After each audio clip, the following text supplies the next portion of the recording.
Welcome back, everybody. This is 1 month later. If you're listening on the podcast and you probably just heard Matt's amazing new intro, thank you so much for that.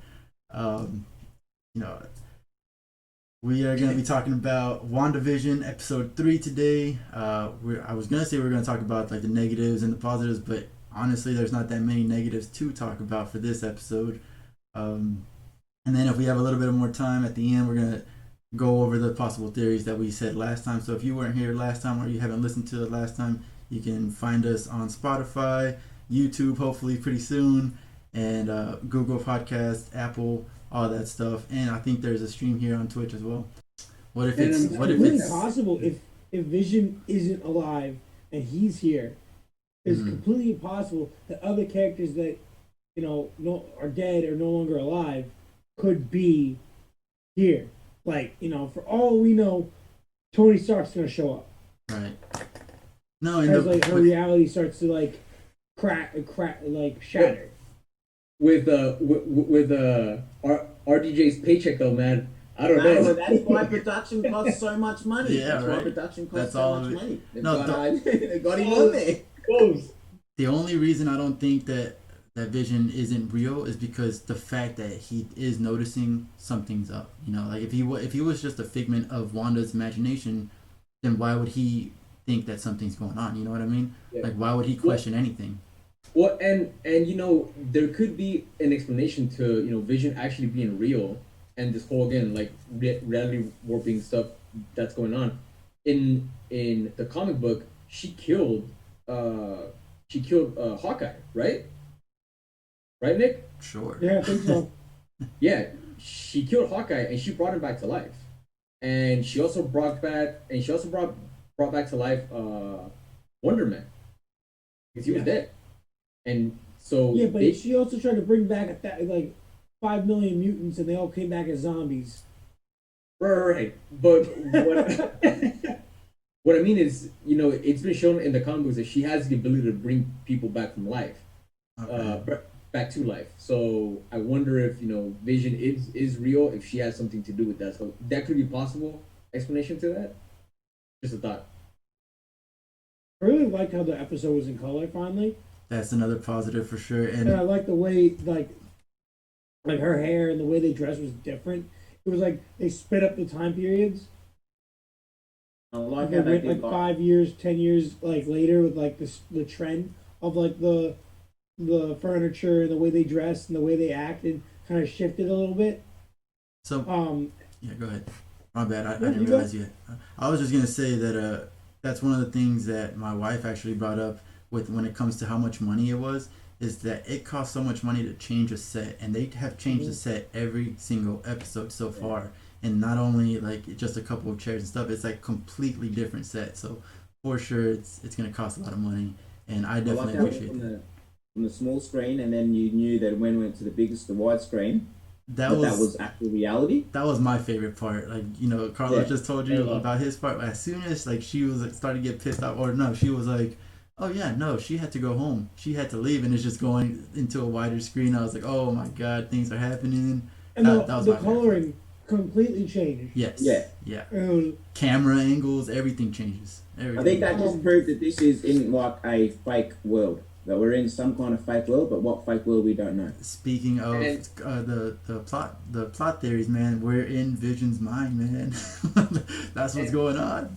And since we're speaking of the awesome transition with color, with furniture, all of that stuff, can we talk about how the comedy just got a lot better in this episode? Dude, it was really good. Papaya.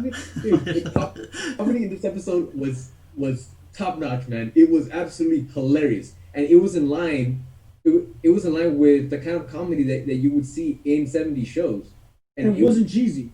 It wasn't. Yeah, it wasn't well placed and well executed. And that's why, like I mentioned in the last episode, the type of cheesiness that was in episodes 1 and 2, it was deliberate. It's part of the experience, which is why I enjoyed it much more than some other people. And in this episode, it was just top notch. One of my favorite jokes was when Vision knocks over when Wanda knocks over the fruit, and then Vision goes, "I'm gonna be a proud papaya." Yeah. Dude, it's like it's just perfect comedy to me. It was just I perfect was, comedy I, in the I was moment. Go Huh? ahead. I'm sorry. I'm sorry. No, but yeah. So that was like my favorite line, and then another line that I thought paid great attention to the comedy of that time period was uh when Dottie, the neighbor, when the lights go out and Wanda's like powers are going on the fritz, when she pops out of her bedroom and she asks her husband, she goes, "Phil, do these earrings make me look fat?" And then the lights go out and she goes, "Oh, thank God that I don't have to answer that." It's the I think perfect. that hit every male, every male on the in the planet that watched that show. Would like, thank God, it don't really happen to us. It was just perfect, Um, and it goes in line again with the comedy of that time period. So I was rolling, man. I enjoyed it. my favorite two jokes that they made was when first off her pregnancy like going like that was really like funny, and how he was like, I thought I had super speed. That was fast. Yeah. That was really funny. And then when he actually uses his super speed, like you mentioned earlier, I thought that was like the way they executed that was so funny and so comical and like fit like that 60s 70s atmosphere. Seriously. So yeah, man, I completely agree, and I'm loving the comedy right now, and I think that it's super impressive. Going back to the chemistry, man, that Paul Bettany and Elizabeth Olsen have, dude, it's great, man. Their chemistry is really good. Yeah, so I was gonna ask in Endgame when everybody's missing, or in Infinity War in the beginning, when what happens is you got Captain America on the run, yeah, Black Widow or something. So where's Scarlet Witch and Vision when everyone's on the run and before Thanos even shows up the first time? Aren't they like missing No, as well? Isn't They, Vision they watching? explained that they're like in like some weird town in a foreign country, right? they're on Like vacation. weird town, I don't foreign know. country, I don't know if they're on vacation. vacation. I think they were running away. Like they were just like not contacting Like anybody. like They were like just in a, like they're running away into a town that's like an orb. nah. No, I think Yeah, this is I'm way just past saying we that. might be seeing something like that too, So because he it's still got the Infinity Stone. What is she like wishing? Like she's like multiversing that into him too. Like so how can she do that? it's very funny that you say that because I actually had like a little epiphany earlier. We're talking about what's it called, the possible theories now, because we're way past positives, we're way past negatives. So once, if you guys want to get your theories out, go ahead and do that. But let me get mine out first. Um, I was talking to my wife because as soon as the episode finished, she looked over at me and she said, "All right, can you please tell me everything that I don't understand?" And I was looked at her. I was like, "I don't understand anything that's going on right now, right?" And but one of the things that makes me think that it is the fact that we are in Vision's mind, and and that Wanda went into Vision's mind somehow, and decided to stay there. I think that's what it is. I think she decided to stay there, and that's what other, like, the other people are agents coming in to try to get them all out, and that's why she's pushing them out, or scaring them to not say anything, right? And the reason I think that is because if you go back to the Ultron movie, what did she say to Vision? She was like, "Can we just not go back? Can we just stay here?" Or not the Ultron movie, and Infinity War. Anyway, Yeah, so like she's just saying, I want to just go away. It's just me and you. So when she went into Vision's mind and she saw that he's alive and she can be there and just live a happy life, sitcom life with him, she wants to keep that. And so she stays in that world. And now people are trying to go, and anytime that someone tries to pull her out, she kind of pushes them out, like Monica. That's my theory. I'm not 100% sure. Like I said, every time I watch an episode, I go back like, oh no, that's wrong, and then I go back and I'm like, oh wait, no, that fits. But I'm glad you brought up the movie because that's what got. my But theory.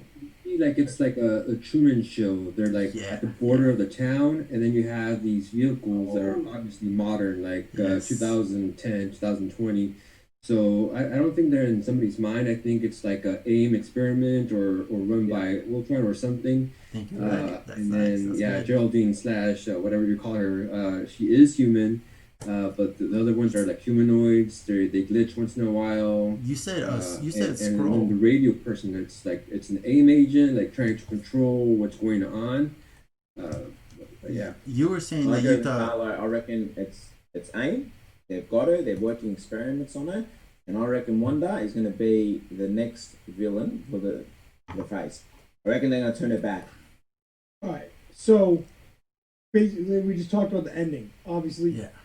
Geraldine gets thrown out of a portal, and then there's all these agents or whatever, and then you see the big dome.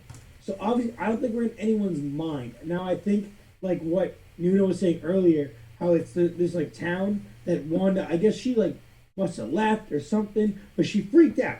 She freaked out, and she has like this dome that is everything's like warped inside, and she's like manipulating because a lot of things that she's like she doesn't like, and things change. I don't think unless there's an AIM agent that's changing shit at a keyboard when they think that she's getting upset, but she threw Geraldine out, so that's why I think she's in control. I can't explain the Vision stuff unless he is alive. Like she brought him back to life, and it was all like protective and didn't want anything to happen to him. So she created this alternate reality dome, and she's just trying to keep everybody out of their world. Like this is theirs, whatever. But there's clearly agents trying to get in. She had the sword logo necklace, so that's why I don't know if it's as much AIM as it is sword. And I'm gonna here's ask the you the thing: question, sorry, Nick. Is sword good or bad? Yeah. I don't know much about Marvel. sword's kind of like Neutral. kind of like Shield. How Shield is like indifferent. Like yes, they have the world's best interests at heart, but they've done stuff in the past that could be considered bad. Well, so going to that, I think that you're right that it mostly is mainly sword. But if you notice with that beekeeper slash AIM outfit, whatever, he was Yes, coming. now that makes me think that. But he you know was- what? They could be working with AIM, or AIM could be trying to get into the orb as well. Well, that's what I'm saying. So he was coming in from the sewers. It's kind of like a underground kind of thing. He was sneaking in, like he's coming in from the So, yeah, sewers. maybe- So maybe- So it's like like, somebody mo- broke in, like they You don't. might be seeing. I have a feeling that Sword and Shield would be working together, like Sword and Shield. Like Yeah. get it? Like they're probably working because Shield is on Earth, Sword is in space. is Shield and- still a thing? Like I know in the comics it's like not, but in the MCU world is Shield still around? Oh yeah, I would think so. They still had the Agents of Shield show after all that shit happened. That's true. Okay, I don't know. I So- haven't watched that show. So Whatever, but like, so we referenced that that Geraldine was that character from Marvel Girl, from Captain Marvel, right? right. Right. So Captain Marvel being a hero that was in space and involved with space so much, Geraldine could have gotten involved with Shield in the past with Nick Fury and formed. She's basically Agent Brand. That She would be- started Shield. Okay. And we get to see because Shield has the Shield station, which is that giant space station that looks like a sword almost. You mean Sword Station? Sword station, yeah. Yeah. It looks like they're. So you if you read the recent X-Men comics, like during going into X of Swords, the sword station was there. Yeah. And that's how they reactivated Sword. So I think we're gonna see her working with Shield and Sword trying to get in, and then AIM is trying to get in, and maybe we see Hydra too, because obviously Hydra's still gonna be a thing Yeah. because of the Winter Commercials. Soldier and that Falcon show, because they teased that Baron Zemo was gonna be in it. And they keep advertising Hydra products, so Yeah. They keep advertising Hydra products, so I think there's like 3 or 4 different parties. He's got Like these trifecta. organizations A trying to get trifecta. into this like randomly located orb that she's created with her mind. Okay. And you know what? That's actually what I think as well. I definitely think that it's a town that after the grief of losing not just Pietro, but also losing Vision, Mhm. she does, wind up in this town, and her grief just ends up, shattering her mind to the point where she creates this alternate reality, which is why It again happened before, so it could happen in this stuff. exactly. And when she creates this, like town, this force field, this bubble, that's what prompts it could be both shield and sword, but obviously definitely sword, to try and get through to her before she starts absorbing more reality, more of the reality of the world, I guess, right? And that's what makes this a big threat level type of event. And I think where Hydra comes into play is that, like you mentioned, Nick, they do try, and you, Manny, they do try and sneak in to either influence or take possession of Wanda again, because at the end of the day, she was their experiment, right? Yeah. Yeah. Yeah. She was created by Hydra, and the whole point was to create an army of different type of superpowered beings like her and Quicksilver.